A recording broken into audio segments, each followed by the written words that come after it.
terima kasih Pak Sam. Wah, banyak sudah yang dikupas oleh Pak Sam. Saya tidak akan lagi mengupas satu persatu. Nampaknya ini sudah ada beberapa ini pertanyaan-pertanyaan Pak Sam, ya. Jadi melalui Slido, kalau boleh izin saya bacakan sambil kita berdiskusi saja ya Pak Sam ya. Yap. Boleh kita mulai ya Pak Sam? Yang pertama ini dari Pak Astawol. Ini kalau Pak Astawol ini saya kurang tahu apakah rekan saya di bagian pengadaan dulu atau Pak Astawol yang lain ini. Ada bahasa begini Pak Sam, pertanyaan begini. Mohon penjelasan terkait pasal 11 ayat 3 Perpres 12 tahun 2021 terkait penugasan PPTK. Jika PPTK yang ditugaskan tersebut tidak bekerja sesuai dengan ketentuan. Nah, ini pertanyaannya artinya bahwa PPTK yang ditugaskan itu tidak sesuai dengan ketentuan. Kira-kira apa kira-kira implikasinya Pak Zam? Silakan Pak Zam. Baik, saya akan jawab. Tadi sebenarnya sudah saya jawab ya. Iya. Jadi ketika PPTK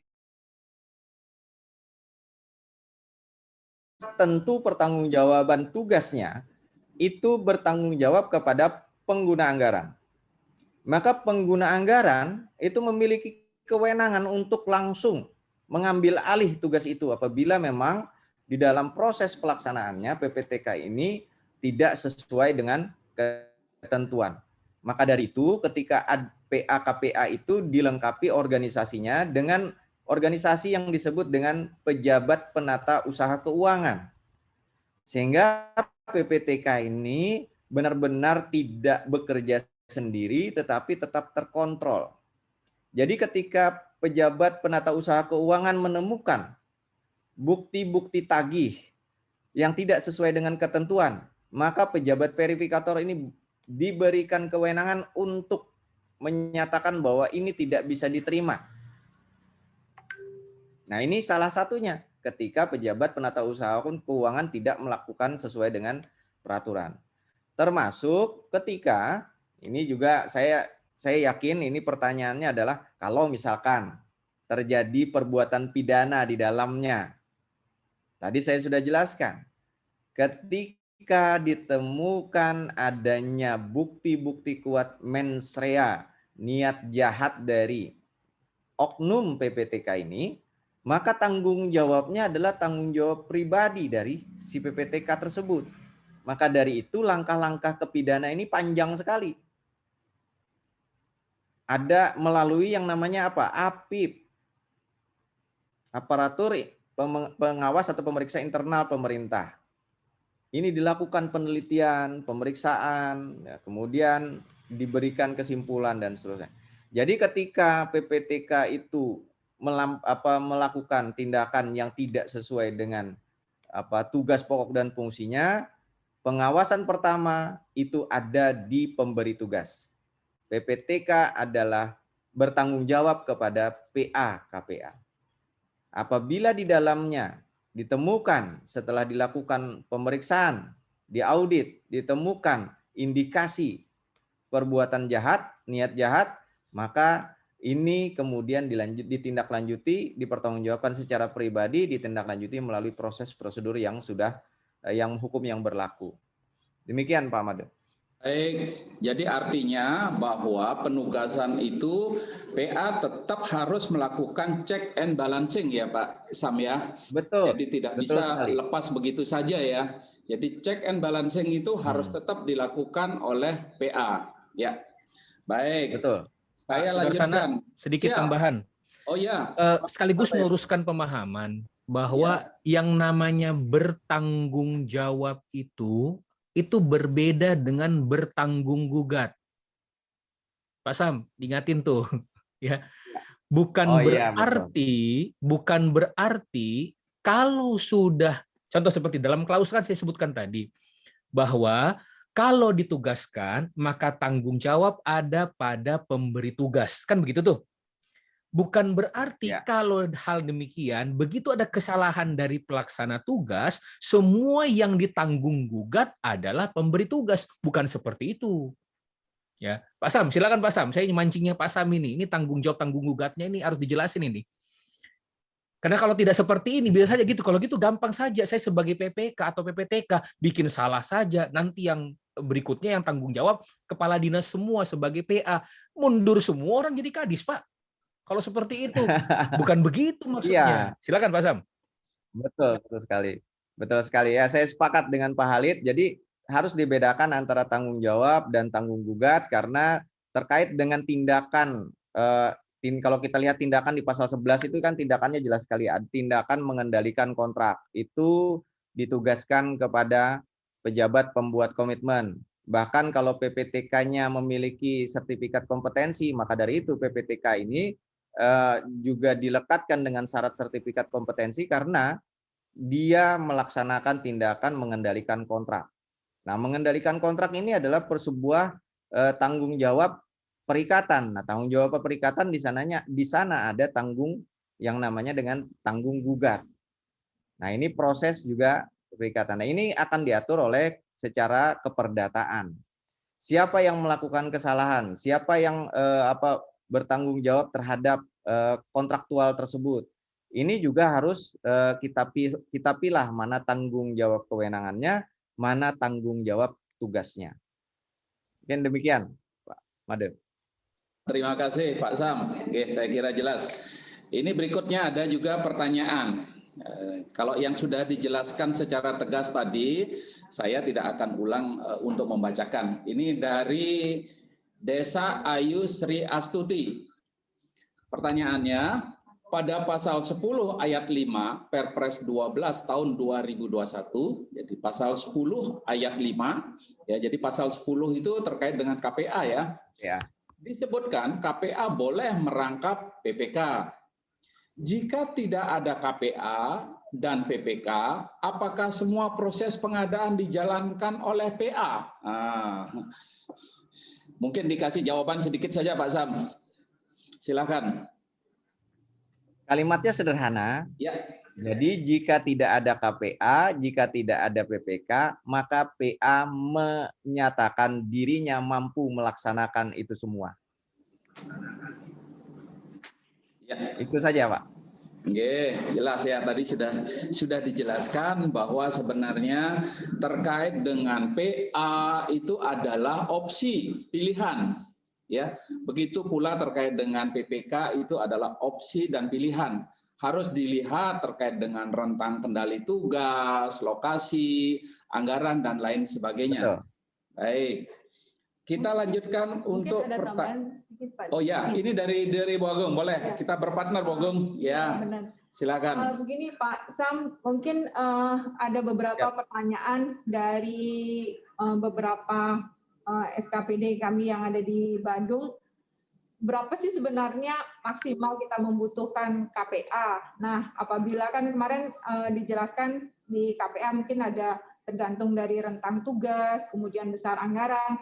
Nah, pertanyaan-pertanyaan seperti ini tetap muncul di kami mungkin Pak, kira-kira bisa dijelaskan kalau misalnya kita lihat kemampuan dari PA yang seperti tadi Bapak sampaikan bahwa PA sudah mampu menjelaskan berarti kita tidak butuh KPA. Sebaliknya Pak, nah kalau misalnya ada rentang tugasnya yang relatif lebih tinggi daripada yang SKPD yang lainnya, berapa sih maksimal mungkin bisa dibentuk KPA? Apakah itu memang ada batasannya ataukah tidak? Mungkin itu Pak.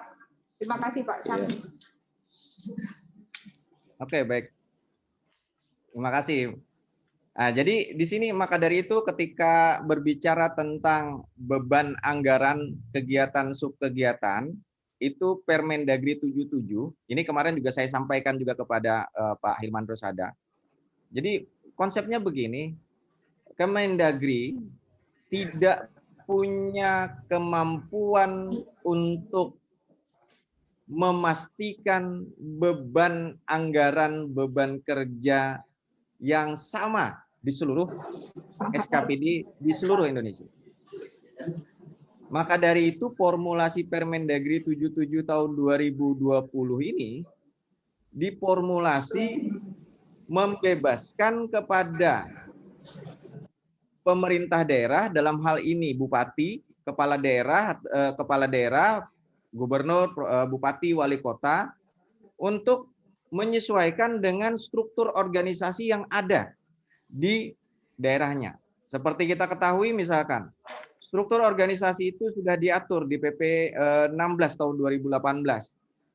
Gitu ya, di PP 18 2016 atau PP 16, saya lupa, tentang organisasi perangkat daerah gitu ya. Di situ disebutkan ada tipe A, ada tipe B dan seterusnya. Kemudian disandingkan dengan beban anggaran. Disandingkan dengan Permendagri 90 terkait dengan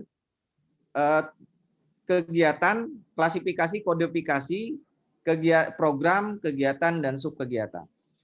Nah, kombinasi dari itu kemudian menghasilkan sebuah analisa beban kerja yang nantinya dijadikan dasar oleh kepala daerah dalam menetapkan apakah di SKPD ini membutuhkan KPA atau tidak membutuhkan KPA, membutuhkan PPK atau tidak membutuhkan PPK. Dan ini tegas sekali di dalam Permendagri 77 tahun 2000 bahwa ada amanat yang jelas sampai 2022 daerah itu harus membentuk 1 perda, kemudian 4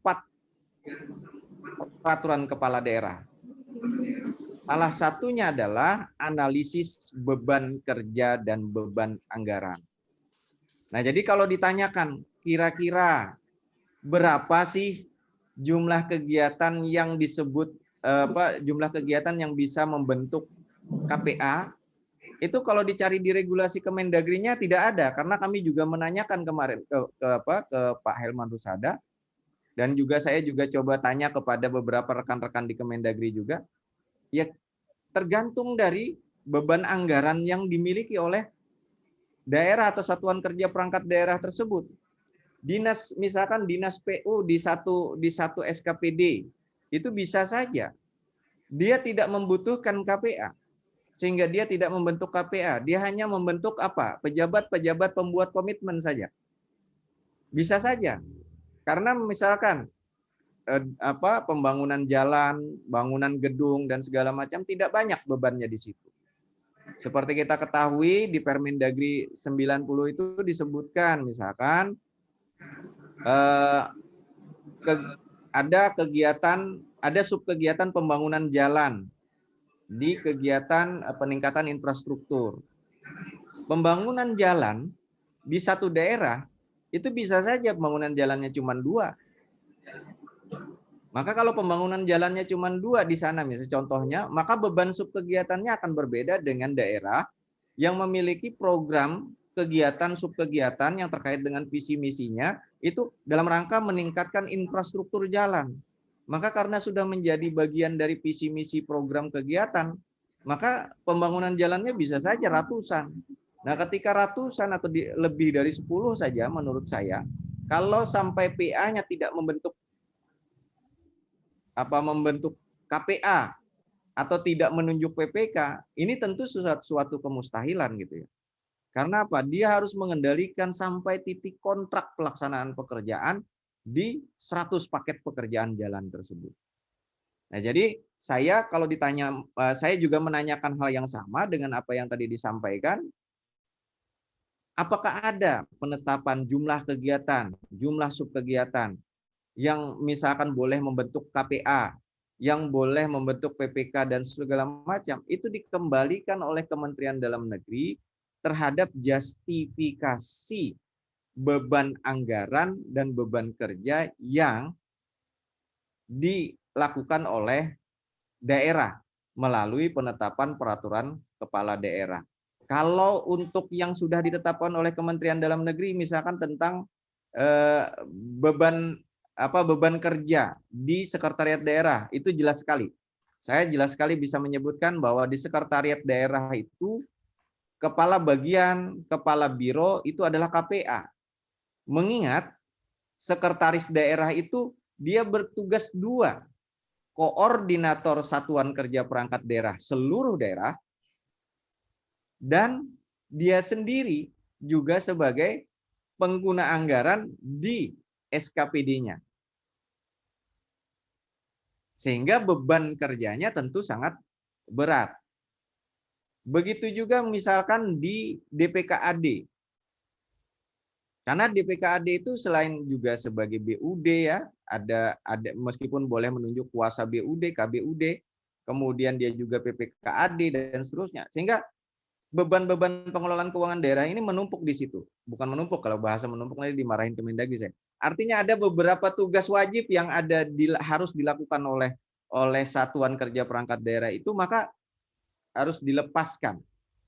Tugas-tugasnya dilimpahkan kewenangannya kepada struktur di bawahnya. Jadi demikian, saya tidak bisa menjawab berapa jumlah kegiatan, karena sekali lagi kembali kepada seperti penegasan dari Pak Hilman Rusada bahwa itu harus ada analisis beban anggaran yang dituangkan di dalam peraturan kepala daerah. Pak Sam, sedikit tambahan. Harus diingat juga, setiap penetapan KPA berdasarkan Permendagri 77 itu kan juga harus dibarengi dengan penetapan BPP kan? Betul. Dan penetapan PPTK. Ada bendahara pembantu pengeluaran, ya, bendahara pembantu penerimaan, kemudian juga PPTK. Untuk PPTK. Ya. Nah, kecuali untuk pejabat penata usaha keuangan itu ada kewajiban-kewajiban khusus hanya untuk yang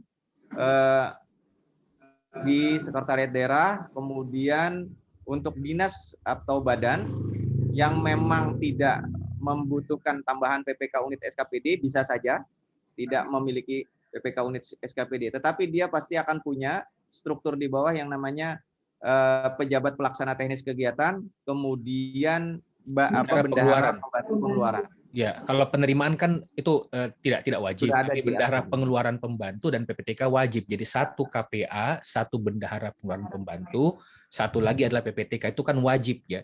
Jadi sekali lagi saya menegaskan, jangan sampai ada istilah mengangkat KPA hanya untuk melimpahkan kewenangan sebagai PPK seperti itu, sesuai dengan pasal 10 ayat 5 itu. Yang saya khawatirkan itu, jadi jangan-jangan nanti KPA-nya 2 atau KPA-nya 3, PPTK-nya 1 gitu loh. Ya. Itu aja sih tambahan sedikit dari saya. Terima kasih. Ya, mungkin saya tegaskan saja Pak Halid. Jadi gini, di Perpres yang mengatur PPK tidak menyebutkan bahwa jika tugas ke-PPK-an itu yang memunculkan kebutuhan untuk membentuk KPA, itu tidak ada. Jadi jangan dibalik. Karena membutuhkan PPK maka dibentuk KPA, tidak. Kalimatnya jelas, KPA dulu baru membentuk PPK. Bukan karena tidak ada PPK kemudian dibentuk KPA. Ya. Ini nanti alirannya bukan apa itu AC di situ ya, bukan bolak-balik, gitu. Jadi ya ini direct gitu. Iya. Mungkin seperti itu, Pak Madu. Baik, jadi kalau saya bisa sedikit tarik bahwa di dalam ketentuan itu ada yang namanya wajib, yang pertama, yang kedua ada yang namanya pilihan atau opsi. Yang ketiga adalah diserahkan kepada daerah masing-masing. Betul ya Pak Sam ya? Jadi seperti itu ya? Baik, kalau begitu kita lanjutkan ke pertanyaan berikutnya. Ini nampaknya dari kecamatan ini. Jadi sederhana Pak Sam. Mohon dijelaskan bagaimana bila dalam satu OPD tidak ada PNS yang memenuhi syarat untuk menjabat sebagai PPK. Nah, jadi sesuai dengan pasal 88 huruf D ya. Jadi bagaimana terkait dengan hal ini Pak Sam? Silakan diberi pencerahan. Mungkin Pak Halid juga. Ya, saya sambil buka slide-nya juga, jadi masih belum buka di tempat saya karena baru dikirim linknya. Jadi kalau misalkan tidak ada personil yang bisa ditunjuk sebagai PPK, maka tadi kembali kita kepada penegasan Permendagri. PPK itu melekat kepada PA KPA. Maka otomatis kewenangannya atau tugasnya dilaksanakan oleh KPA tersebut. Berat, Pak, berat. Maka dari itu proses untuk meng-create, membentuk personil-personil yang memiliki kemampuan kePPK-an ini menjadi tugas besar bagi kepala daerah yang dilimpahkan kepada pengguna anggaran, kuasa pengguna anggaran. Nah, kita bisa lihat kebijakannya di Perpres, itu kebijakannya sampai 2023 itu masih menggunakan Perlem, karena Perlemnya masih Perlem lama gitu ya, Perlem baru belum keluar. Ada Perlem 19 tahun 2019 bahwa kewenangan kePPK-an atau sertifikat kompetensi kePPK-an itu sampai 2023 masih bisa menggunakan sertifikat tingkat dasar. Jadi bagi pengguna anggaran yang merasa sangat berat kalau dia karena melekat kepada dirinya sebagai pejabat pembuat komitmen, maka segeralah melakukan atau menyusun rencana aksi terkait dengan pemenuhan ketersediaan personil PNS yang memiliki kompetensi kePPK-an. Begitu Pak Made. Siap, terima kasih Pak Sam. Ini ada teman-teman sebenarnya, saya hanya ingin menegaskan sekali lagi bahwa di awal sudah dijelaskan oleh Pak Khalid Mustafa bahwa tidak ada lagi yang namanya SK untuk pengangkatan PA ya. Itu saya tegaskan karena di sini ada yang bertanya. Ya. Oke, pertanyaan berikutnya ini dari Inspektorat nampaknya ini. Apabila dalam APBD PA bertindak selaku PPK. PA bertindak selaku PPK. Pertanyaan pertama, siapakah yang menandatangani berita acara serah terima pekerjaan selesai 100%? Jadi artinya yang melakukan kontrak adalah PA itu sendiri. Nah, sedangkan pertanyaan yang kedua, apakah diperlukan lagi berita acara serah terima dari PPK kepada PA lagi? Nah, ini kan sudah jelas tidak ada PPK. Jadi pertanyaan yang kedua tentunya tidak perlu lagi dijelaskan. Silakan mungkin pertanyaan yang pertama saja. Siapa yang menandatangani berita acara serah terima setelah 100% manakala PA bertindak selaku PPK? Silakan. Ya, baik. Kalau yang nomor 1 ini jelas ya Pak. Jadi kalau PA bertindak selaku PPK, saya cuma ingin menegaskan saja karena ini pertanyaannya ternyata banyak.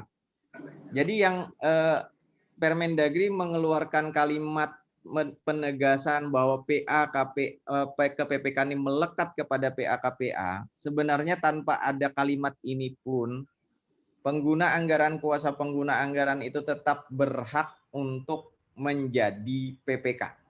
Atau melaksanakan tugas-tugas kePPK-an. Karena apa? Ini bagian dari kewenangan dia.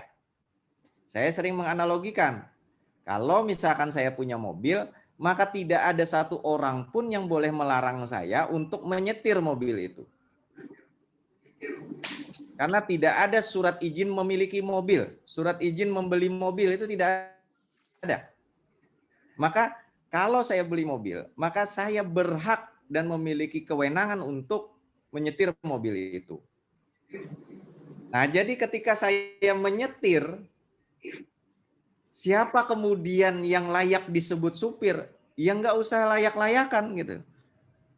Karena begitu saya turun dari mobil, sehabis dari nyetir tidak perlu dipanggil supir. Saya tetap disebut pemilik mobil.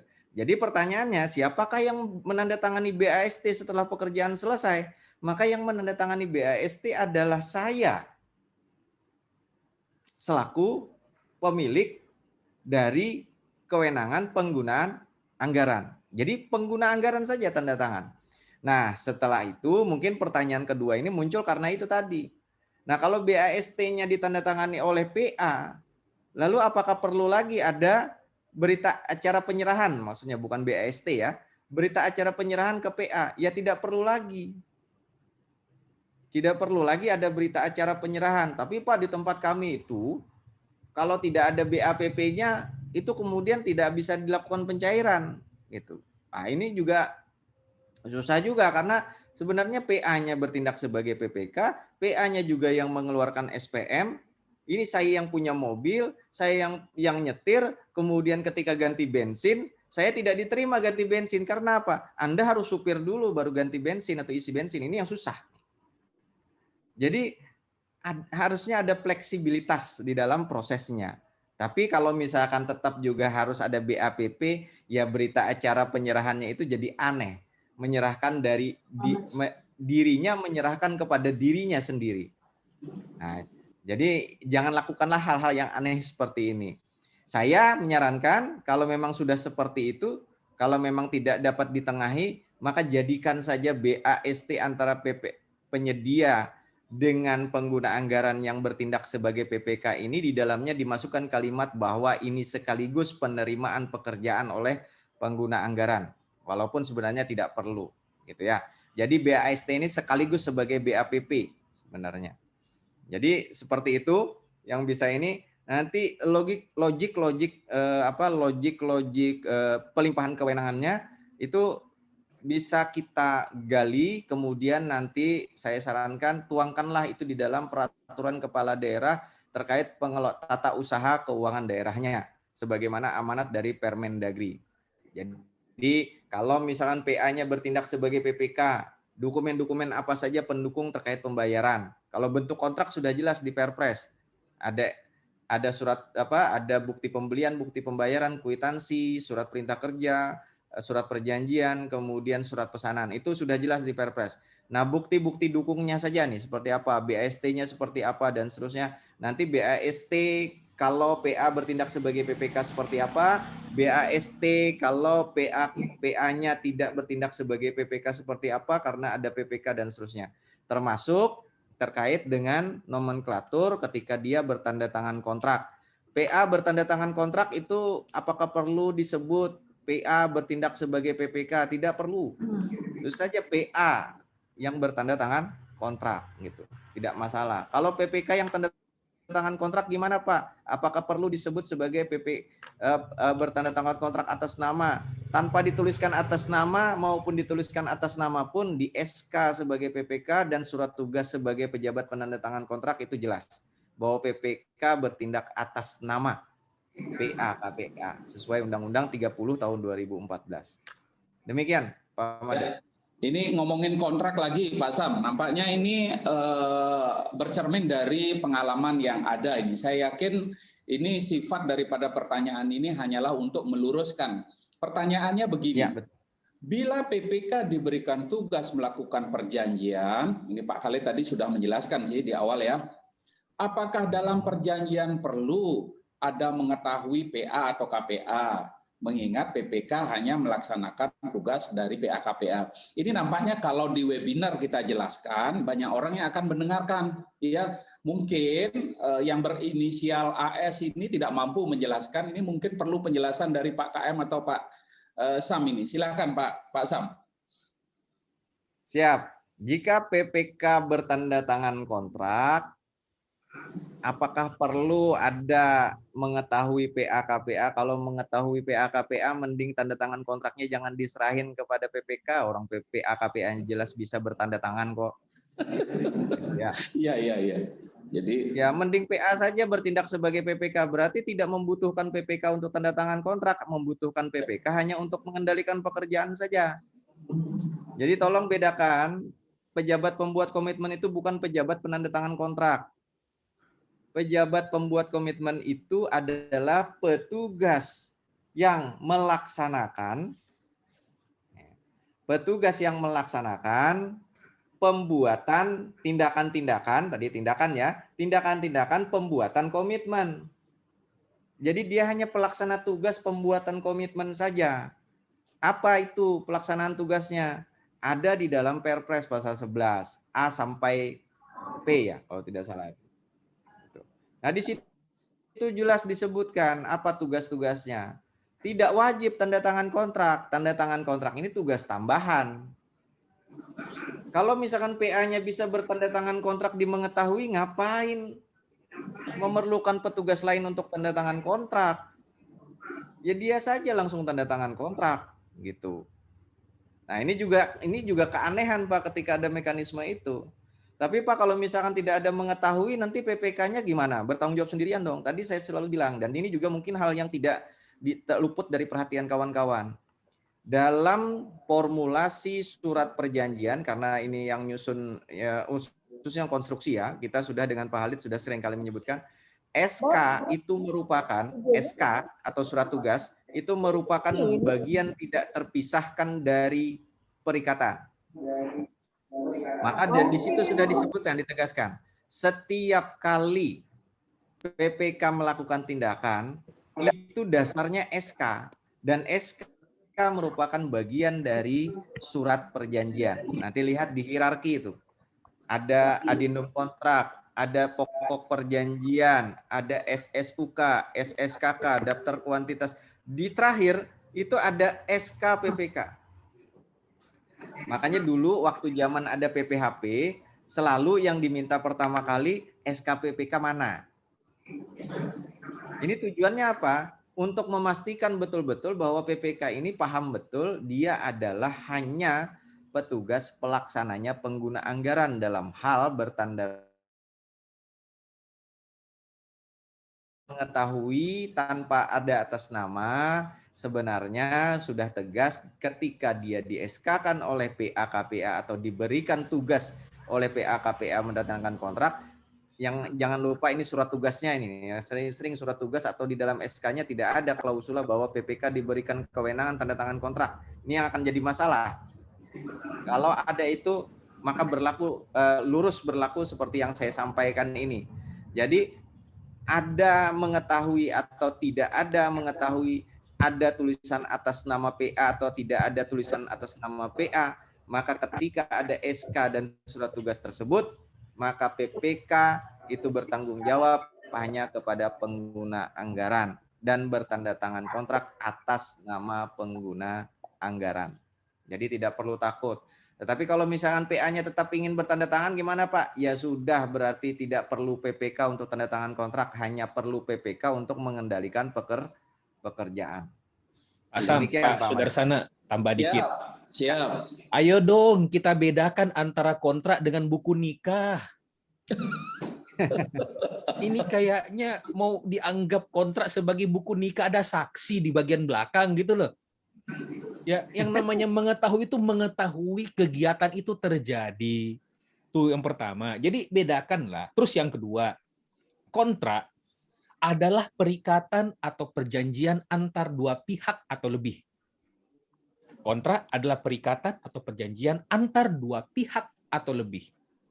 Nah, berarti kontrak ini kan anggaplah dua pihak nih, antara penyedia dengan pengguna jasa.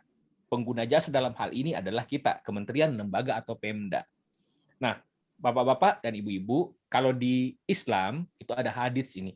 Apabila dua orang yang bukan muhrimnya berdua-duaan, maka pihak ketiga adalah setan.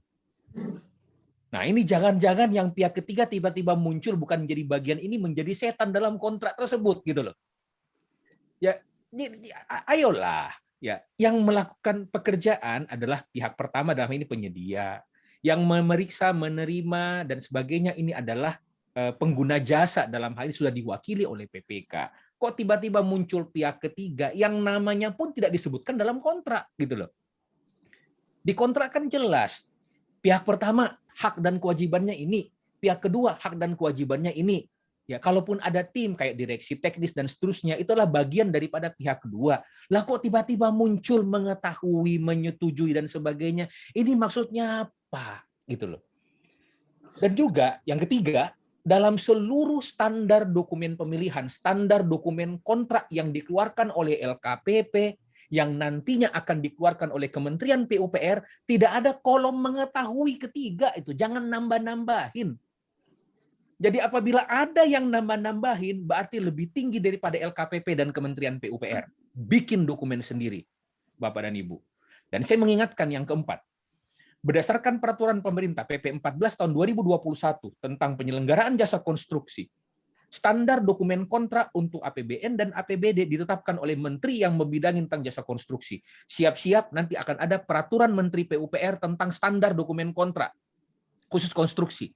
Jadi semua kontrak nanti se-Indonesia terstandar ditetapkan oleh menteri, dan di situ, karena saya termasuk salah satu tim perumusnya, tidak ada kolom ketiga yaitu mengetahui dan menyetujui.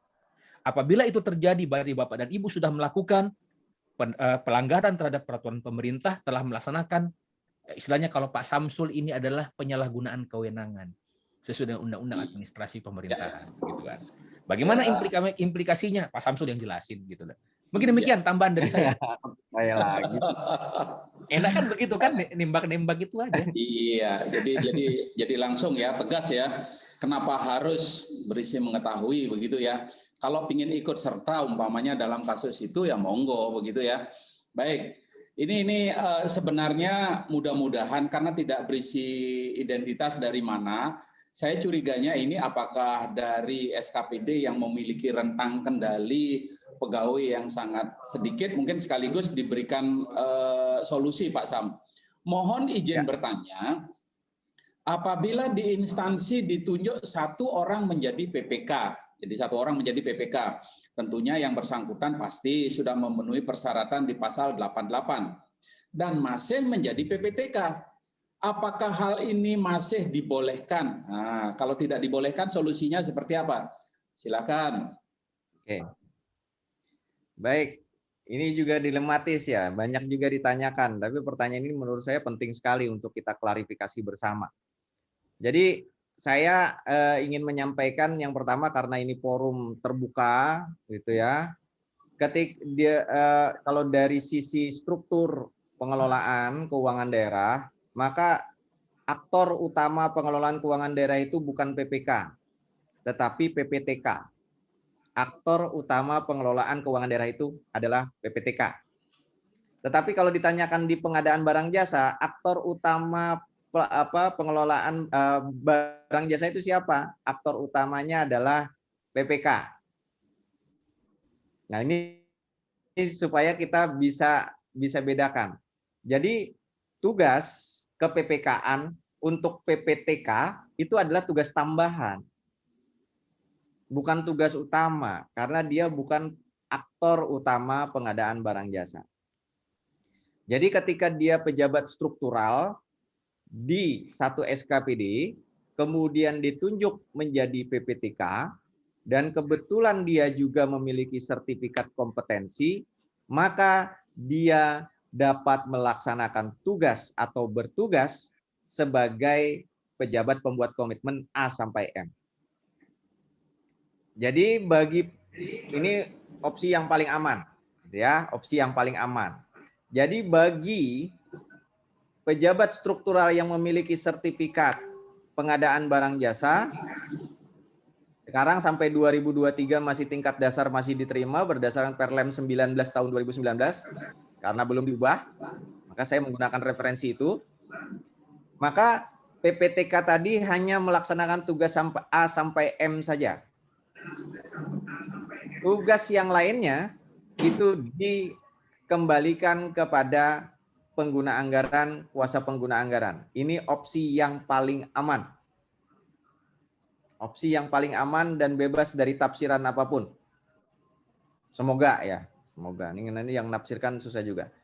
Tetapi jika kejadian yang bersangkutan ini melaksanakan juga A sampai P, bahkan yang bersangkutan juga tanda tangan kontrak karena dianggap sebagai PPK, kalau di dalam istilah Parahpan itu PPK mandiri, ya, maka hal ini secara pertimbangan regulasi menurut saya sebenarnya tidak masalah, tetapi rentan dipermasalahkan. Maka saran saya untuk yang seperti ini, karena aktor utama pengelolaan keuangan daerah itu adalah PPTK, maka utamakan ke PPTK-annya. Sedangkan ke PPK-annya dia hanya melaksanakan tugas A sampai M saja. Sisanya serahkan kepada pengguna anggaran kuasa pengguna anggaran. Ini opsi yang menurut saya paling aman. Jadi bukan boleh tidak boleh ya Pak.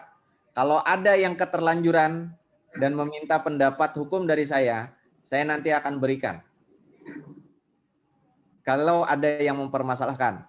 Tetapi kita kan jauh lebih enak karena kita biasanya begitu disebutkan, boleh nggak Pak masuk kebun mawar?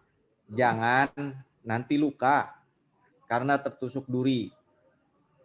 Nah, biasanya banyak yang dilarang itu justru melanggar larangan. Karena begitu masuk cuma ingin membuktikan apakah terluka atau tidak. Jadi masuk kebun mawarnya tidak masalah, hanya luka saja. Tapi kalau sudah luka, kalau itu sudah terjadi luka, maka yang kita lakukan adalah pengobatan. Nah, maksud saya jangan sampai ada peristiwa pengobatan tersebut, mentang-mentang ada obatnya lalu masuk kebun mawar gitu. Jadi supaya aman tidak memasuki kebun mawar, utamakan tugas-tugas ke PPTK-annya karena aktor pengelolaan keuangan daerah itu adalah PPTK, sedangkan ke PPK-nya itu hanya aktor pendukung saja. Maka PPTK melaksanakan tugas PPK A sampai M saja. Jadi saya tidak menyebutkan dilarang, Pak, tapi menyampaikan syariat yang paling aman. Itu saja. Demikian, Pak Madu. Baik, jadi sebenarnya ini ada pertanyaan Pak Sam. Kalau Bapak Ibu sekalian melihat di medsos, Pak Sam ini paling rajin membuat analogi. Jadi analoginya terkait dengan inem itu diperlukan atau tidak. Terus papa, mama menjadi supir itu dan lain sebagainya. Yang paling saya suka itu analoginya adalah antara celana dan ikat pinggang. Nah, bisa diceritakan karena ada pertanyaan ini, wajibkah menetapkan PPK? Nah, mungkin analogi yang celana kedodoran dengan ikat pinggang itu dikeluarkan Pak Sam. Jadi sehingga sebenarnya menetapkan PPK itu adalah kebutuhan, bukan menetapkan PPK itu adalah untuk pamer. Nah, silakan Pak Sam. Coba itu yang menarik Pak Sam. Ya. Baik ya. Saya sebenarnya nahan-nahan supaya analogi karena kemarin saya diserang oleh seseorang bahwa Anda enak saja menganalogikan terlalu sederhana seperti itu. Ini persoalan keuangan daerah yang berkaitan dengan pidana dan segala macam. Jadi Anda jangan meremehkan seperti itu. Jadi analogi saya dianggap meremehkan, tetapi karena sudah diminta oleh Pak Made, oke lah. Jadi sebenarnya logik pemikirannya sama lah. Logik pemikirannya sama seperti tadi. Saya sebutkan, yang paling utama itu pengelolaan keuangan daerah, Pak. Paling utama. Iya. Bukan yang paling tinggi ya, yang paling utama. Iya. Karena nanti orang bilang paling tinggi berarti Pak. Enggak, yang paling utama belum tentu yang paling tinggi. Yang paling utama itu pengelolaan keuangan daerah, karena based on-nya keuangan negara. Udah jelas. Jadi, saya menganalogikan keuangan negara atau pengelolaan keuangan daerah itu sebagai celana. Sedangkan pengadaan barang jasa itu adalah kebutuhan.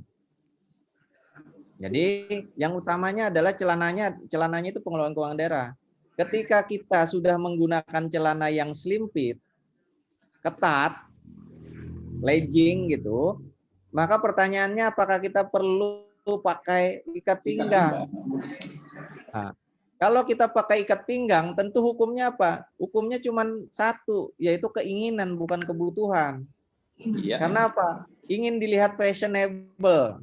Gitu. Bahkan kadang-kadang ikat pinggangnya itu bukan memperketat celana, tapi justru dilonggarkan. Dilonggarkan kemudian dipasang silang di tengah. Waduh, gitu. Artinya apa? Karena bentuknya keinginan, maka memasang ikat pinggang pada celana ketat itu lebih pada keinginan yang mubazir. Ya tujuannya bukan untuk efisiensi efektivitas, tapi kalau uang sendiri nggak masalah. Nah ini kan uangnya uang negara. Kalau uang negara pasalnya jadi pemborosan. Kalau pemborosan ini bisa-bisa nanti temuannya kelebihan pembayaran atau apa gitu, itu jadi masalah. Nah, tapi ketika celananya longgar, celana longgar ini saya analogikan adalah ketika unsur pengelolaan keuangan daerahnya, organisasi pengelolaan keuangan daerahnya tidak sebanding dengan beban kegiatan subkegiatannya. Nah, karena celananya longgar, maka menggunakan ikat pinggang itu adalah kebutuhan. Kalau ada orang yang melarang celana sudah longgar, artinya organisasi pengelolaan keuangan daerahnya sudah tidak cukup untuk mengelola kegiatan subkegiatan, celananya sudah longgar, kemudian dilarang pakai ikat pinggang, mending larangannya langsung saja, tidak boleh pakai celana. Karena buat apa pakai celana longgar, tapi tidak boleh pakai ikat pinggang. Jalan sedikit melorot gitu kan.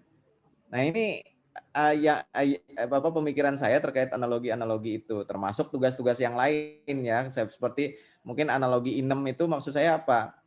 Iya, anggota keluarga itu kan yang paling utama adalah orang tua. Kemudian orang tua punya anak, anak itu kemudian memiliki keluarga sendiri. Orang tua ini kepala daerah. Kemudian dia memiliki anak. Anak ini pengguna anggaran. Anak ini kemudian mau nikah. Nah, yang mengadakan pernikahan sebenarnya adalah, kan biasa kalau yang menikahkan anaknya itu bapaknya. Yang menikahkan sebenarnya adalah kepala daerah. Tetapi yang tanda tangan kontrak siapa? Yang tanda tangan kontrak ya yang menikah, bukan kepala daerahnya. Jadi penandatanganan kontrak ini adalah pelengkap dari proses perikatan sebenarnya. Nah, ketika anaknya memiliki keluarga sendiri, maka dia sudah memiliki kewenangan untuk mengelola keluarganya. Maka anak tadi menjadi pengguna anggaran. Kemudian istri sebagai kuasa pengguna anggaran. Istri yang baik selalu minta izin kepada pengguna anggarannya, suaminya. Kalau ingin nyetir pasti tanya dulu, Pak, saya pengen nyetir nih. Boleh nggak nyetir mobil Bapak? Boleh, gitu kan. Maka kuasa pengguna anggaran bertindak sebagai PPK. Tetapi ketika beban kerja dari pengguna anggaran, suami sudah besar, istri kemudian juga harus menjaga anak dan segala macam, maka boleh dong meng-hire seorang supir gitu.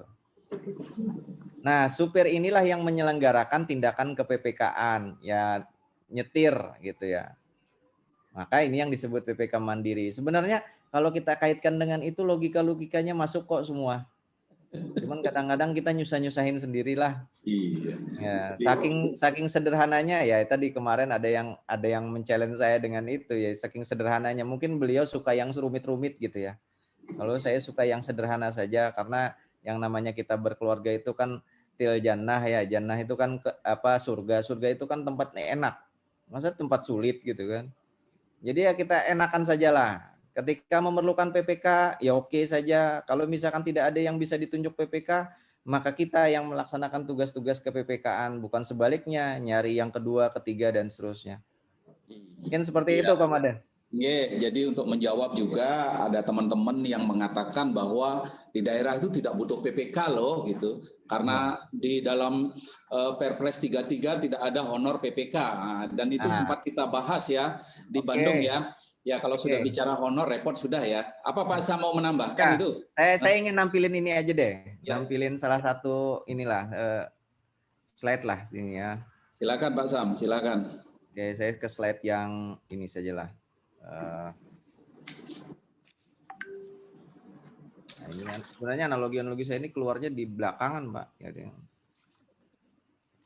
Oke, Bapak Ibu sekalian, perlu Bapak Ibu sekalian ketahui dan ini sudah kami konfirmasi kepada teman-teman di Kemendagri.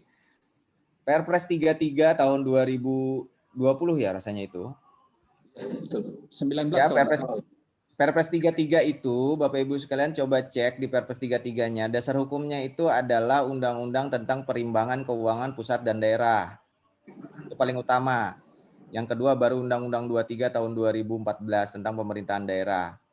Jadi Perpres itu leading sektornya bukan Kemendagri. Ini kemarin juga saya konfirmasi juga. Kemendagri hanya memverifikasi saja.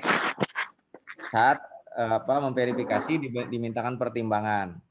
Jadi terkait dengan honor itu disusun oleh Direktorat Jenderal Perimbangan Keuangan Pusat dan Daerah. Nah, itu adanya di Kementerian Keuangan. Salah satu tugas dan wewenang Direktorat Jenderal Perimbangan Keuangan Daerah itu adalah merumuskan serta melaksanakan kebijakan standarisasi teknis bidang perimbangan. Oke, mudah-mudahan ini clear ya. Jadi nanti bisa jangan menganalogikan nggak ada honor kemudian nggak ada PPK. Nah, kemudian ini verifikasi resmi dari Ditjen Perimbangan Keuangan yang memiliki kewenangan tadi nomor 1 berdasarkan undang-undang.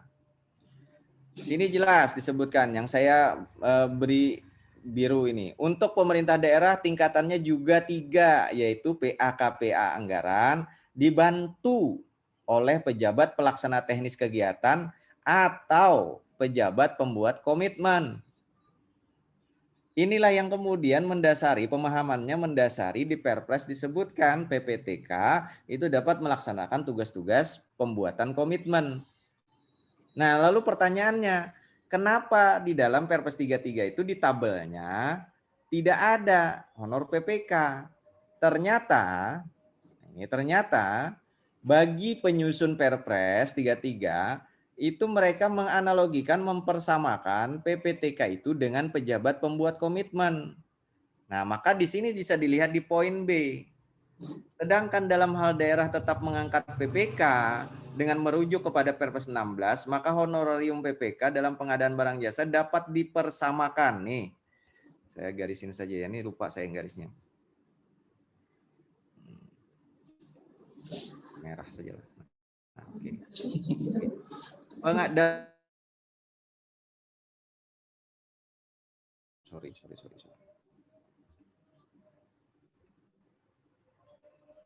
Kok enggak bisa nih? Oh, enggak bisa tempat saya. Ya, yang logo pensil itu, Pak. Logo pensil.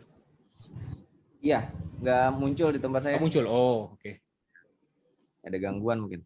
Nah, ini jadi sudah dijelaskan di sini, dipersamakan dengan pejabat pelaksana teknis kegiatan. Ya. Dipersamakan nih. Nah, ini muncul alhamdulillah. Nih, Bapak. Iya. Oke. Jadi mudah-mudahan tidak ada pertanyaan. Perpres 33 nggak ada honor PPK, maka PPK tidak ada. PPK itu harus ada kalau ada kebutuhan, bukan karena ada honornya. Walaupun saya sepakat. Kalau misalkan PPK itu ada, mestinya honornya pun harus ada. Honornya harus ada. Nah, kalau harus ada gimana? Itu tadi saya bilang. Kemudian tolong baca juga Perpres 33, itu jangan tabelnya saja yang dibaca. Tolong baca juga batang tubuhnya. Di pasal 3 ya. Di batang tubuh itu jelas sekali bahwa daerah itu boleh menyusun harga satuan. Harga satuan itu apa? Dijelaskan juga di batang tubuh. Harga satuan itu termasuk honorarium, itu harga satuan. Nah, jadi silahkan daerah yang membutuhkan PPK, silahkan susun peraturan kepala daerah terkait dengan standar biaya umum atau standar biaya masukan dalam rangka penyusunan anggaran. Maka dari itu saya kemarin diserap aspirasi perubahan Perlem 7, saya memasukkan, mudah-mudahan masuk ya, di dalam salah satu identifikasi kebutuhan itu adalah identifikasi organisasi pengadaan di perencanaan pengadaan. Tujuannya apa?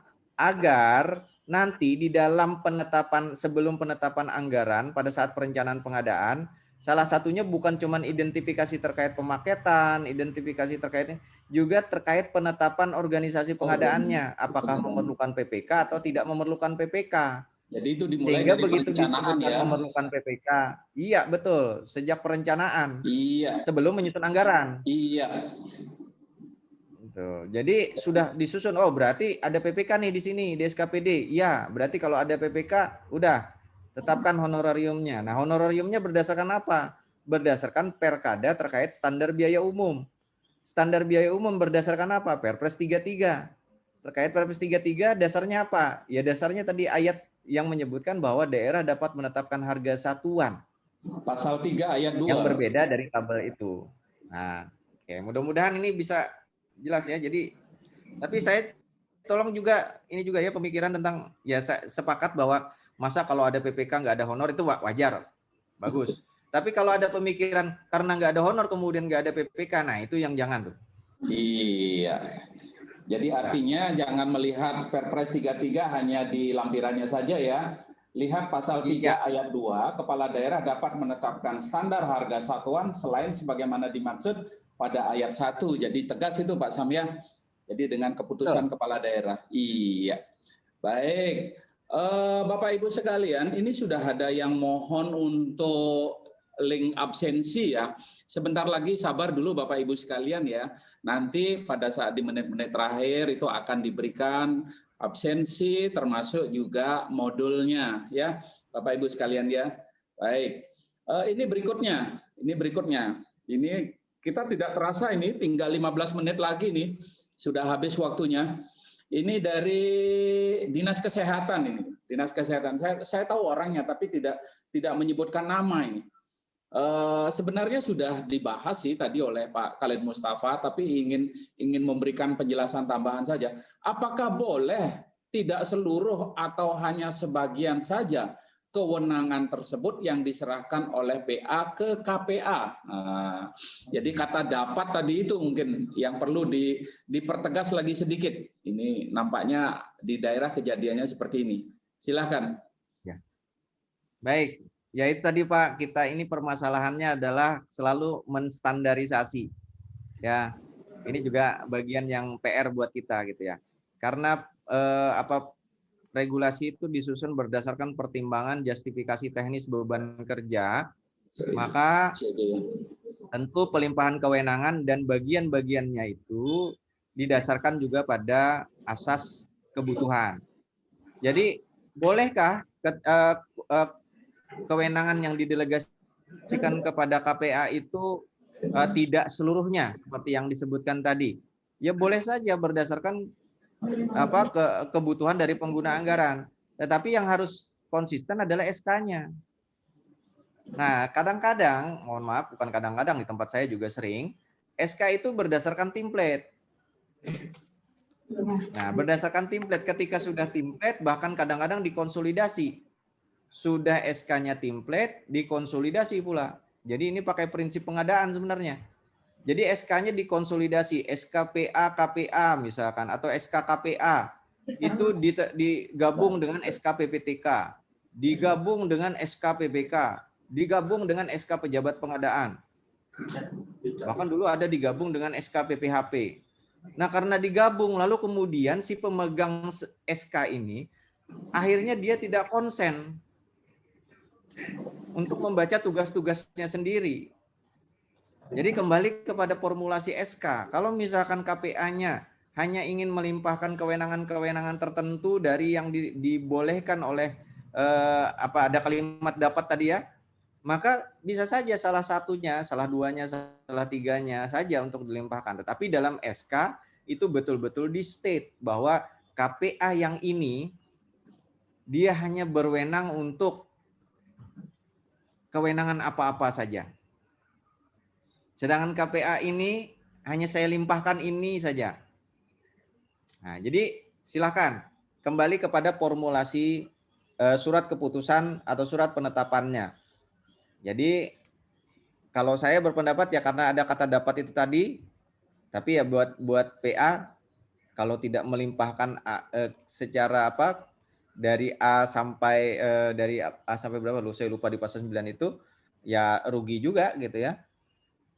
Nah, kecuali ada pertimbangan-pertimbangan tertentu yang mungkin kita tidak bisa identifikasi sejak awal gitu. Mungkin demikian Pak Made. Iya, mungkin dari Ibu Agung jawabannya bisa. Mungkin dari Ibu Agung ya, ada pertanyaan ini atau curhat Bu Agung, ya. Silakan. Ini Pak, kembali ke yang tadi Pak, honor PPK. Emang sangat disayangkan ya Pak, ketika alasan tidak ada PPK karena tidak ada honor ya Pak. Tapi kembali karena kita di daerah kita menggunakan SIPD Bapak. Nah, terkendalanya di sistem di SIPD-nya tidak tersedia honor BPK. Kemarin itu yang menjadi perdebatan di kami Pak di Pemda Badung Pak. Mungkin mohon pencerahannya Pak. Baik. Siap. Ini saya juga sudah tanyakan juga dengan teman-teman di Kemendagri gitu ya. Jadi tadi kan kalimatnya dipersamakan ya dengan PPTK terkait honornya. Ya. Dipersamakan dengan PPTK. Kemudian untuk aplikasi sendiri, karena saya juga bukan orang yang memegang aplikasi, tapi kemarin kita tanyakan. Dikomunikasikan saja dengan tim aplikasi SEPD di Kementerian Dalam Negeri. Yang template diinstal di daerah itu adalah template contoh. Bahkan kalau misalkan bisa dilihat kemarin kami permasalahkan juga yang sampai pada penyebutan merek. Ya, itu. Ternyata apa? Penyebutan merek itu hanyalah template contoh yang diambil salah satunya dari salah satu kabupaten oleh Kementerian Dalam Negeri. Pada saat menguji aplikasi, ternyata template itu yang paling running, paling komplit dan bisa dijalankan. Maka kemudian template itulah digunakan untuk instalasi ke daerah-daerah. Nah, begitu muncul masalah merek tadi, mereka bilang gitu ya. Ini langsung juga di dalam webinar juga disampaikan. Ini tergantung kepada standar satuan harga yang ada di analisa standar satuan harga yang perkadanya disusun oleh daerah. Jadi sangat tergantung pada perkadanya, formulasi analisis standar belanjanya. Kalau ada yang perlu nanya-nanya lagi. Nah, silakan komunikasikan dengan tim teknis yang ada di Kementerian Dalam Negeri. Yang paling utama dulu, aplikasi mestinya ikut regulasi. Bukan regulasi yang mengikuti aplikasi. Di dalam SIP di dalam Perkada bukan Permendagri terkait SIPD juga tidak ada perintah atau instruksi bahwa pelaku-pelaku yang ada di dalam SIPD itu terkunci kepada formulasi tertentu. Ini kembali kepada kebutuhan daerah. Maka kalau daerah membutuhkan, silahkan komunikasikan dengan administrator SIPD, kemudian administrator SIPD berkomunikasi dengan tim teknis Kementerian Dalam Negeri untuk dicarikan solusinya. Kalau memang betul-betul itu dibutuhkan. Nah ini, jadi sesuai dengan jawaban teman-teman di Kemendagri, salah satunya kemarin saya tanyakan juga di webinar KM Partner, kemudian kita juga konfirmasi lagi pada saat hearing langsung dengan Pak Hilman Rosada yang kebetulan juga beliau mewakili wilayah gitu ya untuk implementasi SIPD. Beliau juga sudah menyampaikan hal tersebut. Mudah-mudahan ini bisa dikomunikasikan ya. Jadi beliau berpesan cuma satu, jangan sampai SIPD dijadikan alasan untuk terhambatnya sebuah proses gitu. Ini pesan saja, saya tidak tahu di lapangannya seperti apa, begitu. Iya, bagaimana Bu Gung? Oke, siap Pak. Sambut, iya, baik. Ya, jadi sudah terpenuhi apa yang menjadi ganjalan Ibu Agung sendiri. Ini ada sebenarnya pertanyaan, tapi mohon izin saya sebagai moderator boleh menjawab nggak ya? Boleh ya? Silakan Pak. Bapak kan juga di bagian KM. Iya. Saya baik. Jadi pertanyaannya begini, mohon penjelasan keabsahan dan kekuatan hukum terkait bukti pembelian dan kwitansi sebagai dokumen pendukung proses pembayaran. Mungkin saya jelaskan begini. Saya yakini Ibu Desa Ayu Sri Astuti ini adalah melihat daripada Perpres 16 beserta perubahannya di pasal 28. Jadi di pasal 28 itu bentuk kontrak terdiri dari ada 1, 2, 3, 4, 5. Itu bentuk kontrak. Tapi terkait dengan pembayaran, ingat bahwa Perpres ini mengatur terkait dengan pengadaan barang jasa. Di pasal 28 di ayat 7 secara tegas berbunyi bahwa ketentuan mengenai bukti pendukung untuk masing-masing bentuk kontrak sebagaimana dimaksud pada ayat 1 dilakukan sesuai peraturan menteri yang menyelenggarakan urusan pemerintahan di bidang keuangan negara atau peraturan menteri yang menyelenggarakan usulan bidang pemerintahan dalam negeri. Artinya pada saat masuk ke wilayah pembayaran, ya silahkan ikuti terkait dengan peraturan keuangan daerah atau APBN. Jadi mungkin itu jawaban dari saya. Apakah Pak Sam ada penegasan lagi, Pak Sam? Saya ingin nambahkan aja, Pak. Tadi Ya. sudah betul sekali. Jadi kalau kita baca kalimatnya, itu kan di pasal 28 kalau tidak salah itu ya Pak Made ya. Betul, pasal 28 ayat 7 itu ya. Iya. Ketentuan mengenai bukti pendukung untuk masing-masing bentuk kontrak. Nah, jadi gini, di Permendagri itu tidak mengatur tentang bentuk kontrak. Makanya kalau kita lihat bentuk kontraknya apa sih gitu lah. Misalkan yang tadi sebut kwitansi apa segala macam terkait dengan bentuk kontraknya, itu tidak diatur di Permendagri. Diaturnya di Perpres, ada di pasal 28 ayat 1. Pasal 28 ayat 1 itu tegas menyebutkan bentuk kontrak itu apa saja. Gitu. Bentuk kontraknya misalkan tadi bukti pembelian, bukti pembayaran, itu bentuk kontrak. Nah, nanti bukti pembelian, bukti pembayaran itu bukti dukungnya apa saja yang diperlukan untuk pembayaran. Nah, itu nanti silakan diatur oleh mengikuti ketentuan dari regulasi keuangan. Nah, kami sudah ada bukti pembelian nih, sudah ada bukti pembayaran, barangnya ada, tolong dibayar. Kata di keuangan, bukti pembelian, bukti pembayaran ini kami terima, tetapi tolong lengkapi dengan misalkan dengan bukti pemeriksaan dari pengelola barang. Oke, silakan. Tapi jangan mengeluarkan bukti yang sama lagi. Ini sudah disebutkan sampai dengan 10 juta pakai bukti pembelian, bukti pembayaran. Nanti minta lagi kwitansi, nanti minta lagi SPK. Pada SPK itu sendiri adalah bukti bentuk kontrak. Jadi tolong dibacanya lurus bahwa yang diserahkan kepada regulasi keuangan di pasal ayat 7 itu adalah kelengkapan dari bukti kontrak. Bukti kontraknya sudah jelas. Ada bukti pembayaran, bukti pembelian sampai dengan 10 juta sampai 50, kwitansi di atas 50 sampai 200, surat perintah kerja, bentuknya jelas sudah. Nah, kelengkapan dari SPK untuk dibayar apa? BAST Pak, silakan BAST, lengkapi dengan BAST, berita acara serah terima. Ada berita acara penyerahan barang Pak, silakan. Ada berita acara pemeriksaan barang di aset gitu kan, ada kan biasanya pengelolaan barang itu bahwa ini kan dicatatkan di aset dan seterusnya. Silakan, itu diatur oleh teman-teman di keuangan, tetapi jangan mengatur bentuk kontraknya lagi. Ini ada mengatur bentuk kontraknya lagi. Itu mungkin itu saja yang pengen saya jelaskan. Jadi ke pasal 7 ini tolong dibaca betul-betul, dilurus bacanya, jangan dibolak-balik.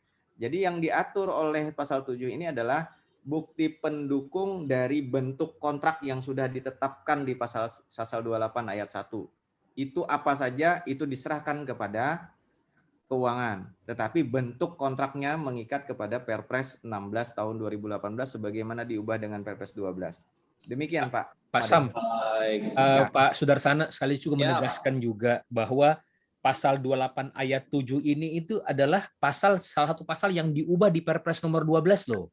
Betul. Ya, betul. Dulu memang kalimatnya adalah ketentuan lebih lanjut mengenai bentuk kontrak. Iya. Tapi di Perpres nomor 12 ketentuan mengenai bukti pendukung untuk masing-masing bentuk kontrak. Iya. Jadi udah jelas banget sih sebenarnya bahwa di Perpres nomor 12 ini mengembalikan ke relnya. Namanya bukti pendukung dari kontrak. Istilahnya bahasa kasarnya lampiran kontrak lah. Ya. Untuk bisa kontrak itu dibayarkan, dokumen apa yang harus ada gitu loh. Iya. Jelas banget Iya. Persis seperti ini analoginya Pak Made, mungkin ini analogi lagi nih. Bapak Ibu sekalian, sering kan misalkan kita ngutang di toko, itu ketika kita ngambil barang, kita itu dapat bukti kontrak yang warnanya merah, kuning, hijau. Itu bukti kontrak. Tetapi supaya ini bisa dibayar, biasanya keluar lagi yang namanya kwitansi berwarna putih setelah dibayar. Nah, jadi kalau misalkan warna-warni ini dilampiri dengan putih, maka ini resmi untuk bahwa ini sudah dibayar, itu tandanya. Nah, yang putih ini itu diatur oleh regulasi keuangan. Tapi kalau yang bentuk kontrak yang merah kuning hijau ini ya diatur oleh Perpres. Jadi begitulah ini analoginya. Mudahan bisa bisa dirasakan gitu. Demikian. Iya. Baik, terima kasih. Ini nampaknya sudah beberapa menit lagi akan berakhir, tapi ini satu ada pertanyaan sebagai penutup ya. Sebagai penutup, karena yang bertanya ini adalah Sekretaris Dinas dari Kesehatan, ya, di mana Dinas Kesehatan itu membawahi Puskesmas. Pertanyaannya begini, apakah PLT Kasubag TU di Puskesmas boleh ditetapkan sebagai PPTK? Nah, ini sebagai pertanyaan terakhir ini. Silakan Pak Sam. Jadi PLT Kasubag TU Puskesmas boleh ditetapkan sebagai PPTK. Pertama, yang menjadi yang paling penekanan untuk PPTK itu adalah pejabat struktural pada SKPD atau pada unit SKPD. Iya. Ya. Jadi PLT itu adalah jabatan struktural pada unit SKPD. Sehingga ketika dia menjadi PLT, maka dia berhak untuk menerima pelimpahan kewenangan terkait pelaksanaan teknis kegiatan karena dia sudah ditetapkan sebagai PLT.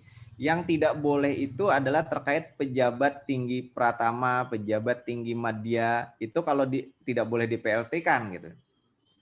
Nah, karena kalau PLT Kadis misalkan, apakah dia layak disebut dengan pejabat tinggi madya? Ya nggak bisa, karena pejabat tinggi madyanya bukan PLT itu, tetapi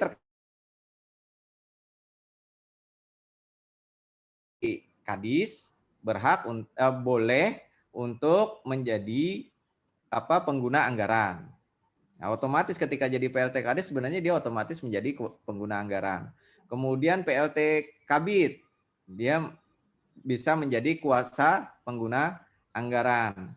PLT Kasih, maka dia bisa menjadi PPTK. Jadi analoginya seperti itu. Saya juga baru dapat pencerahan itu dari teman-teman Kementerian Dalam Negeri waktu kita di Bandung. Ya, baik, tepat sekali waktunya, alhamdulillah Pak Sam ya. Jadi pertanyaan terakhir dijawab terakhir, waktunya juga tepat pukul 13 WITA ini. Jadi memang sesuai dengan rencana kita. Nah, sebelum saya melakukan closing, saya minta sekali lagi sebelum Pak Khalid, Pak Sam mungkin menyimpulkan sedikit Pak Sam, poin-poin penting Pak Sam, ya, sebelum nantinya waktunya kita serahkan kepada Ibu Agung ini. Silakan Pak Sam, ada kesimpulan sedikit ya, atau pesan. Baik. Dari saya mungkin kesimpulannya sederhana saja. Pertama, bahwa Perpres dan PP 12 tahun 2019 DES termasuk Permendagri 77 tahun 2020 itu adalah saling melengkapi dan satu kesatuan yang integral. Posisinya Perpres 16 tahun 2018 adalah opsi ketika dibutuhkan. Nah, karena opsi ketika dibutuhkan, maka tolong identifikasi dulu kebutuhannya, tuangkan dalam dokumen identifikasi kebutuhan, kemudian baru dibentuk organisasinya. Itu yang pertama. Yang kedua, dalam menentukan kebutuhan tersebut, lakukanlah analisis beban kerja dan analisis beban anggaran. Sehingga itu bisa dijadikan dasar untuk kita menyusun regulasi. Yang ketiga, sebagai simpulan terakhir, tolong perhatikan amanat dari Permendagri 77 tahun 2020. Amanat ini terkait dengan pembentukan penetapan peraturan daerah, itu pertama, tentang pengelolaan keuangan daerah di daerah masing-masing. Kemudian peraturan-peraturan kepala daerah yang melengkapinya. Ini harus segera diproses sejak saat ini. Apabila dibutuhkan regulasi penegas terkait pengadaan barang jasa, maka gunakanlah justifikasi bahwa di pasal 86 ayat 2 Perpres 12 tahun 2008 Perpres 16 tahun 2018 sebagaimana diubah Perpres 12 tentang kebolehan daerah menyusun peraturan kepala daerah terkait pengadaan barang jasa. Maka tuangkanlah kebutuhan-kebutuhan terkait dengan penegasan, penguatan. Misalkan masih ragu Pak tentang penandatanganan kontrak, tuangkan dalam peraturan kepala daerah tentang pengadaan barang jasa. Tegaskan bahwa PPK misalkan dibentuk di daerah berdasarkan pertimbangan-pertimbangan ini di daerah masing-masing. Nah, mungkin itu yang bisa saya sampaikan, mudah-mudahan bisa segera dieksekusi sejak sekarang. Karena apa? Ini seperti learning by running gitu ya, seperti kita kemarin sebutkan. Jadi belajar sambil berlari. Tentu tidak akan sempurna di awal, tapi harapan saya ketika peraturan kepala daerah dan perdanya keluar, ini menjadi paripurna melindungi semua kepentingan yang ada di Kabupaten Badung khususnya, dan seluruh peserta yang ada di webinar ini. Demikian Pak Made, simpulan dari saya. Terima kasih Pak Sam. Ya, jadi banyak sekali yang bisa kami terima dan teman-teman peserta webinar bisa diterima. Sebelum kita serahkan, nah ini narasumber berikutnya adalah Pak Khalid Mustafa yang beliau sekaligus juga sebagai Direktur KM Partner yang mungkin menyampaikan kesimpulan atau sekaligus closing statement sebelum kita serahkan ke pemerintah Kabupaten Badung, Bu Agung dalam hal ini. Silakan Pak KM. Baik, terima kasih Pak Made Sudarsana. Tadi Pak Samsul sudah memberikan penekanan-penekanan dan kesimpulan yang luar biasa tentang masalah materi kita pada hari ini, yaitu sinkronisasi antara peraturan pengadaan barang dan jasa dengan pengelolaan keuangan daerah. Saya hanya menambahkan sedikit saja bahwa Bapak dan Ibu, dalam proses pengadaan barang atau jasa dan pengelolaan keuangan daerah, kita diikat dengan peraturan perundang-undangan. Peraturan perundang-undangan ini tentu saja dibuat oleh pemerintah untuk mempermudah kita semua, bukan untuk mempersulit kita semua. Jadi mohon, apapun yang kita laksanakan didasarkan kepada peraturan perundang-undangan, dan apabila, sekali lagi, apabila di antara kita mengalami permasalahan yang berkaitan dengan penafsiran, pelaksanaan, pengelolaan, maupun dengan pembentukan peraturan yang baru yang berkaitan dengan peraturan perundang-undangan, maka diskusilah dengan mereka yang menyusun peraturan perundang-undangan tersebut. Kami dari KM Partner, tadi Pak Sam sudah menyampaikan, kami berdiskusi langsung dengan tim perumus Permendagri atau PMDN nomor 77 tahun 2020. Kami datangin ke Bandung, kami diskusi di sana, apa sih filosofinya, apa landasan berpikirnya, bagaimana suasana kebatinan pada saat Permendagri tersebut disusun, termasuk dengan aturan-aturan sebelumnya, PP dan seterusnya. Pak Samsul sendiri juga berdiskusi dengan rekan-rekan di LKPP dan mencari benang merahnya, dan alhamdulillah kedua aturan ini, kedua lembaga ini memang sangat-sangat sinkron dan sangat berkoordinasi satu sama lain. Jadi kembali lagi Bapak dan Ibu, mari kita kembalikan kepada ruhnya, filosofinya. Aturan ada untuk membantu kita semua, bukan untuk dipertentangkan. Kemudian tadi Pak Samsul sudah menyampaikan juga bahwa Bapak dan Ibu berdasarkan Perpres pasal 86 memiliki hak untuk menyusun regulasi sendiri. Nah, regulasi ini mohon pada saat disusun, ruhnya jangan sampai keluar daripada batasan-batasan yang telah ditetapkan oleh peraturan perundang-undangan yang sudah ada. Kita dapat berkreasi, kita dapat berinovasi, tapi jangan sampai kita melarang sesuatu yang tidak dilarang, jangan sampai kita memerintahkan sesuatu yang juga terlarang, Bapak dan Ibu. Kita tetap pada relnya. Dan yang ketiga, dalam pelaksanaan kita sehari-hari, ayo mari kita berpikir untuk melaksanakan kegiatan tersebut, melaksanakan pekerjaan tersebut untuk mendapatkan hasil yang sebaik-baiknya untuk masa depan. Bukan untuk pekerjaan kita sekarang, tapi untuk bertahun-tahun kemudian yang akan datang, Bapak dan Ibu. Mari kita jadikan pekerjaan kita sebagai sebuah monumen keberhasilan kita yang dapat kita banggakan di tahun-tahun yang berikutnya. Jangan sampai apa yang kita kerjakan saat ini akan menjadi permasalahan di kemudian hari. Mari Bapak dan Ibu sebagai PA, sebagai KPA, sebagai PPK, PPTK, kemudian termasuk kepada pelaku-pelaku pengadaan barang dan jasa yang lain, apapun yang kita kerjakan dapat kita banggakan kepada anak cucu kita di masa yang akan datang. Mungkin demikian, saya atas nama firma KM Partner mengucapkan terima kasih yang sebesar-besarnya dan mewakili narasumber, permohonan maaf apabila dalam penyampaian ini ada kata lisan yang salah. Dan terima kasih banyak kepada Pemkab Kabupaten Badung yang sudah melaksanakan kegiatan ini bekerja sama dengan kami firma KM Partner. Terima kasih. Wabillahi taufiq wal hidayah. Wassalamualaikum warahmatullahi wabarakatuh dan salam pengadaan. Baik, terima kasih Pak Khalid ya sudah melakukan menyampaikan closing statement. Saya tidak akan lagi menyimpulkan, mengomentari, dan secara pribadi saya selaku moderator mohon maaf apabila di dalam menyampaikan hal-hal tadi ada hal yang kurang berkenan, itu semata-mata karena keterbatasan kami. Jadi di akhir daripada webinar ini karena memang tepat sekali waktunya ya, tepat sekali sekarang pukul 13 lewat 5 menit, waktu akan kami serahkan kepada Ibu Agung Mas. Beliau adalah Kepala Bagian Pembangunan Sekretaris Daerah Kabupaten Badung. Silakan Bu Agung. Terima kasih Pak D. Terima kasih kembali Pak narasumber, Pak Khalid Mustafa, juga Pak Samsul Ramli. Bapak, tadinya saya sudah mencatat Pak untuk kesimpulan, tapi ternyata ketika Bapak berdua sudah menyampaikan kesimpulan baik dari Pak Samsul Ramli maupun Pak Khalid Mustafa itu dengan posisi teman yang luar biasa. Jadi nggak bisa lagi saya mesti menyimpulkan apa lagi.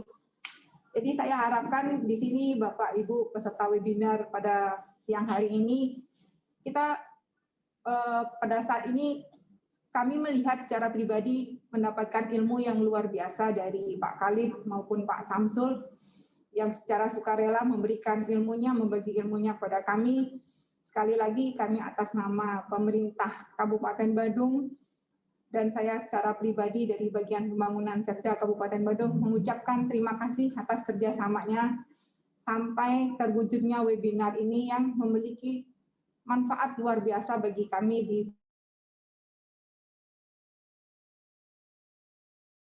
webinar ini, baik melalui platform Zoom ataupun melalui YouTube yang sudah kami share sebelumnya. Sekali lagi terima kasih atas perhatiannya Bapak dan Ibu peserta webinar, termasuk juga Pak Khalid Mustafa. Terima kasih banyak, dan Pak Samsul Ramli juga terima kasih banyak. Termasuk juga dengan Pak Made Sudarsana yang kami paksa untuk melaksanakan webinar ini. Jadi mohon maaf mungkin dari persiapan mungkin tidak maksimal yang kami kerjakan, tetapi pada intinya at least kami ingin mendapatkan ilmunya Bapak-bapak sekalian yang sehingga bisa kami terapkan di Pemda Badung, termasuk juga di beberapa daerah mungkin ada dari kabupaten kota yang lainnya yang mengikuti webinar ini ataupun menyaksikannya by YouTube. Sekali lagi terima kasih atas kerjasamanya dari KM Partner. Mudah-mudahan ini bukan kerjasama kita terakhir, tapi awal dari kerjasama kita yang berikut-berikutnya. Sekali lagi terima kasih Pak Khalid, Pak Samsul, termasuk juga Pak Made Sudarsana. Terima kasih banyak. Dan kami tutup dengan Parama Santi, Om Santi, Santi, Santi, dan selamat siang.